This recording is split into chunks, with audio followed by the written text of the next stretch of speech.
এখানে ক্যাপাসিটারের সাথে ফ্যানের কানেকশান কীভাবে করতে হয় সেটা আমরা আপনাদেরকে দেখাবো। এখানে 3টে তার আছে, তো এই 3টে তারের মধ্যে কোনটা স্টার্টিং আর কোনটা রানিং সেটা আমরা কীভাবে বলছি সেটাই দেখছি। প্রথমে 3টে তারের রেজিস্ট্যান্স চেক করে নেবো আমরা। এখানে লাল আর হলুদের দেখাচ্ছে 171, লাল আর কালোর দেখাচ্ছে হচ্ছে 243, আর এটার দেখাচ্ছে কালো আর হলুদের দেখাচ্ছে হচ্ছে 412। তার মানে আমরা ধরে নেবো যে হলুদ আর কালো হচ্ছে স্টার্টিং আর আমাদের রানিং, ঠিক আছে। আর এটা আমাদের হচ্ছে কমন, সেটা নিউট্রাল।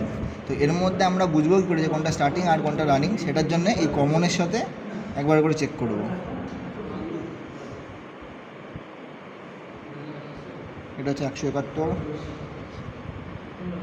এটা হচ্ছে 243, এবং কমনের সাথে যে ওয়্যারের হচ্ছে রেজিস্ট্যান্স বেশি থাকবে সেটাই হচ্ছে আমাদের রানিং ওয়্যার, আর যেটা কম থাকবে সেটা হচ্ছে আমাদের স্টার্টিং ওয়্যার।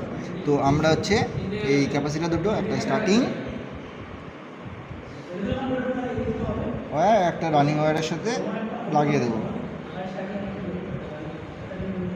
এবং যেটা ফেজ হয় সেটা আমাদের সবসময় এই রানিং ওয়্যারের সাথে দিতে হয়। আর আমরা যদি ফেজ এই স্টার্টিং ওয়্যারের সাথে দিই তাহলে আমাদের ফ্যান উল্টো ঘুরবে, আর রানিং ওয়্যারের সাথে দিলেই একমাত্র ফেজ এই ফ্যান সোজা ঘুরবে, আর এখান থেকে যাবে আমাদের হচ্ছে নিউট্রাল।